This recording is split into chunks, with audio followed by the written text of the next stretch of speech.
only talk to God when I need a favor. You ever heard that song? Jelly Roll.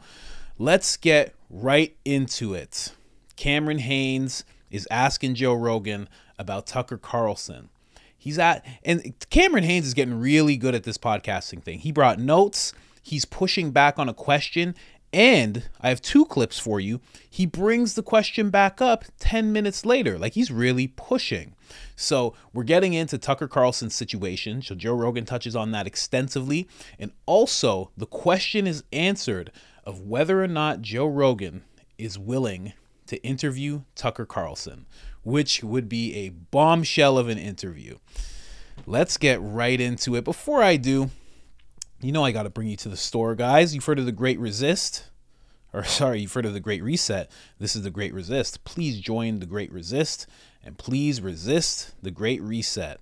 You know, also, we got the Sold Not For Sale clothing. There's some hoodies, shirts, t-shirts, children's sizes, women's V-necks, all that good stuff. And we got the anti-WEF stuff as well. Hoodies, t-shirts, all that good stuff. Hit that store up.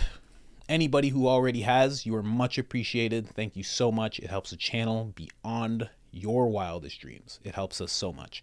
But let's get right into the clips. So this is like, I was going to ask you before yesterday, where was Tucker Carlson? Because it seems like he just disappeared. I was like, did they kill him? Is he gone? He got a Twitter show. Yeah, but then he made a show. So I was like, that screwed up my question to you, because I was like, have you heard? I'd never seen anybody disappear off the face of the earth like Tucker did until he just... Well, I think he probably had to get his legal ducks in a row. You know, I mean, there's a big difference between like leaving, you know, a sitcom or something, and leaving Fox News when you're the #1 guy. Yeah. And there's all sorts of speculation about why would they get rid of the #1 guy? Yeah. Like, that doesn't make any sense. Business-wise, what is going on? Unless the #1 guy's got a body in his basement. And they're like, hey, this is going to come out. I mean, he was gone, though. I mean, I've never seen anybody just disappear, and then he made a couple of videos. He made a short video right afterwards when they were attacking him. Yeah. And then... it was like a month, though. They did a thing with Twitter, right? Yeah, just recently. 2 days ago. It's... And did you see the views it got? Yeah, crazy numbers. 68 million. Crazy numbers, and it's gonna be the case. Like, by trying to silence that guy, they've made him gigantic. He's bigger than he's ever been. Okay, so then that's leading me to my other. Thank you for that, because so they tried to silence him. They tried to silence you. The White House mentioned you. So how do people like you and Tucker beat the system in that regard and become uncancelable?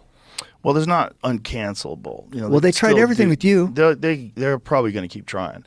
That's just what they're doing. They're trying to discredit people that they think are a threat. And they have a very specific narrative. The White House's narrative, I mean, you see how that Peter Doocy guy gets into it with the White House press secretary lady all the time about illegal immigrants and about all the different things that are happening in the border, and, you know, like, what is Biden doing? Like, what's happening in Ukraine? Like, and when you see their resistance to any questioning, like this particular White House press secretary lady, well, I'm trying to tell you. I feel like there's like testiness to it. There's this condescending attitude. Right. I mean, and I don't blame her. She's essentially like a cop that's been sent to quiet down a mob. Like, all right, folks, I know you all want to go back to your homes, but here's what's going on. Please in the back. You know, like, it's a combative position. Like, that Kayleigh McEnany lady, she was the best at it. Yeah, she was. She's the fucking composed. Goat. She's the goat, and she always came correct with the notes, and she never lost her composure. She was able to, like, you're playing some kind of crazy verbal tennis match going back and forth. Yeah, but she was the best, absolutely the best. This press secretary is absolutely terrible. Now we're going on to clip number 2, but I just want to say again, like I just said, Cameron Hanes is doing a great job. I mean, asking a very direct question like that to Joe Rogan, you know, just bringing up Tucker Carlson. I really, really like that, because I feel like a lot of people will get too intimidated to ask Joe anything and kind of just ride his wave for a while, which turns out to be good, but I'd much rather them ask questions like that and talk about Tucker. Here, we're going into clip number 2. Where Cameron Hanes asks the question we've all wanted to hear. Let's go right into that. Doesn't mean they were probably talking about this pandemic show. What are you trying to do? Yeah. They've been doing that forever. I know. You know, and because human beings have them. They happen all the time. So one last thing. So what's your thoughts on having Tucker on the show? What are you trying to do? Make a fucking viral clip? Is that what you're doing here, Cam Haines? No, but because I'm always like, if people are trying to cancel somebody, I want to hear from that person. Yeah, I want him to sort all this stuff out because I want to find out what's going on with Fox News, but I'd be interested in talking to him. Yeah. I think the whole thing is very fascinating because he was one of the only guys that was kind of going against the corporate narrative. They're in a lawsuit because he even put that Twitter video up apparently now. So you're not even allowed to put a Twitter video up? They're saying Fox, according to this article, says that breached his contract. He might have had a non-compete or something, and then they're saying Fox is trying to silence his First Amendment rights. Yeah. Interesting. So if they kick you off a show, can they say you can't use social media? Depends on your contract. Wow. Because is it possible that his contract said when they kick him off the show that he can't make a video on social media? It depends. That's where I would go, like putting up an edited 10-minute thing that looks like a show. And if he has a non-compete that says you can't make a show, then that's what their point is. I don't know. That's interesting. A judge to decide. That's an interesting little battle. I wonder if he was like walking down a sidewalk saying that same thing. Yeah. There might be a way for him to do it. Yeah. Maybe he needs to do it on a jet ski. Yeah. I mean, because it was kind of a studio setting. Yeah. So maybe you should just put a fucking iPhone on a jet ski and just drive around, just talk to people. That'd be kind of dope. There's probably a way around the loophole. And I just don't like. I think he does fish. I know he fishes a lot. It's a big time fly fisher. I don't like when the government or whoever these corrupt TV channels try to cancel somebody. I'm like, I want to hear from him now. Yeah. And so he was the #1 guy. Now they don't want anybody to hear his voice. And everybody wants to hear his voice. Yeah. Yeah. It's a bad move on their part. But I think it was a business move. If I had to guess, someone that was one of their sponsors or someone that owns a piece was very upset with his positions, that he was taking some very controversial positions about a lot of things, including the intelligence agencies. The fucking guy out and out said CIA killed Kennedy on Fox News. He did? Yes. Yeah. Tucker Carlson out and out said the CIA. See, I trust that guy. I mean, I don't know. I don't know why, but I trust him. I want to hear from him. And I trust him more than I trust Don Lemon. Yeah. I don't know if, I don't know him. I don't know what he's actually like. But Ranella loved having him on the show. He's like people that were like ideologically opposed to him who worked with Ranella. When they did the media, they're like, fuck, I hate to say it, I really like the guy. Tulsi said he's a great guy. He goes, you guys would get along. I bet you would. And so get that motherfucker to run up the mountain. It's just frustrating. I don't know. I'm just like so frustrated. So I know you hate the politics, but like I do. Selfishly, I want to hear from these people. And I'm like, well, I think you're so good at fucking getting to the bottom of everything.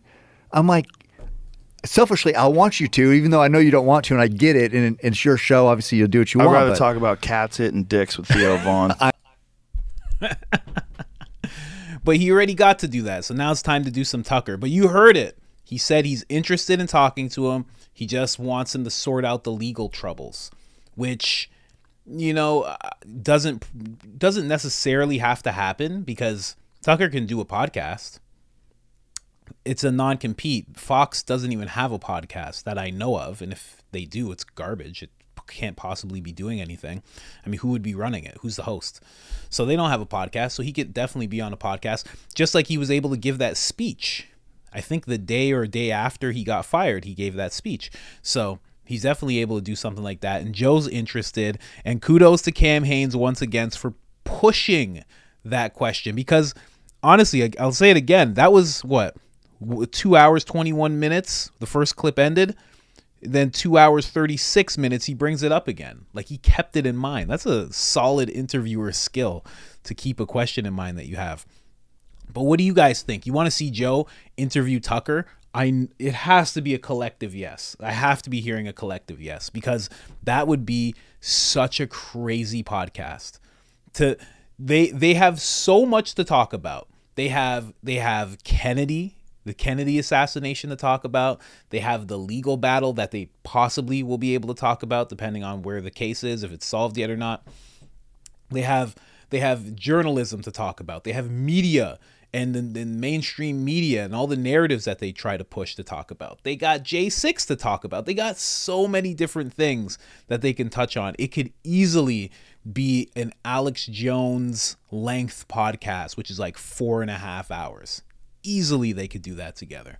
So I'm pumped. I'm pumped. And when you hear Joe say, I'm interested in talking to that guy, whoever it is, they're interested in talking to him as well, because it just helps them so much. Like right now, if Tucker wants to get the word out that he wants to speak to people or get what he has to say out on a big platform, he knows to go to Joe. He knows. Like Joe said, you know, this is a big mistake on their part. He's bigger than ever now. They made him gigantic. They literally made him gigantic by doing this, to the point where Joe Rogan just gave him 10 minutes of time on the podcast. And this is not even the first time that he's brought him up. So this is incredible. I can't wait to see that interview. I don't know about you guys. Let me know in the comments what you think about that. And also what Cam Hanes was talking about.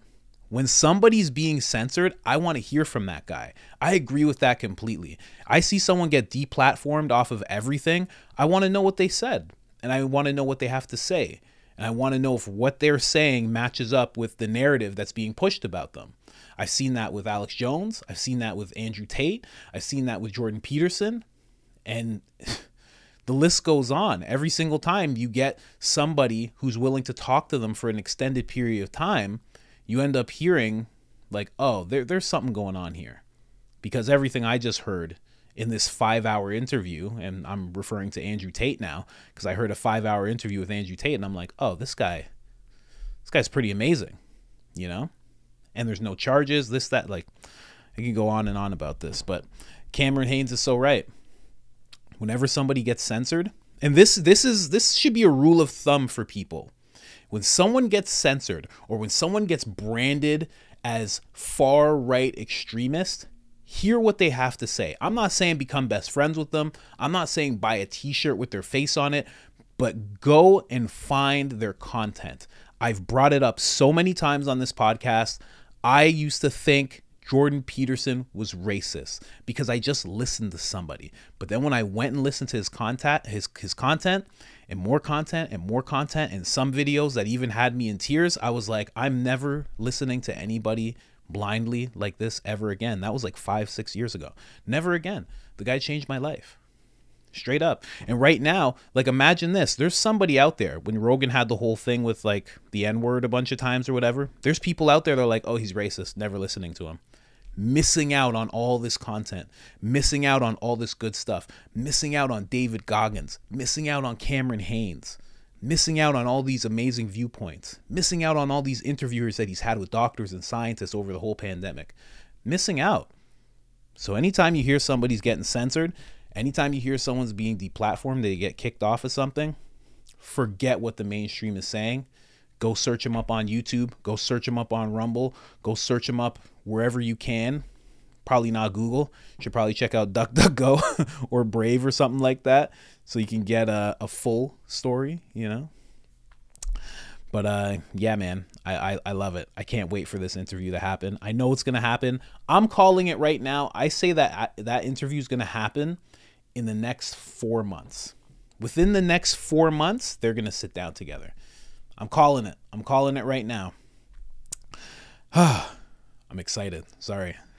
It's Tucker and Joe Rogan. You guys see the channel. You know I'm all about Joe Rogan. I'm all about Tucker Carlson. So when it's like both of them together, like, oh man, this is like a dream for me.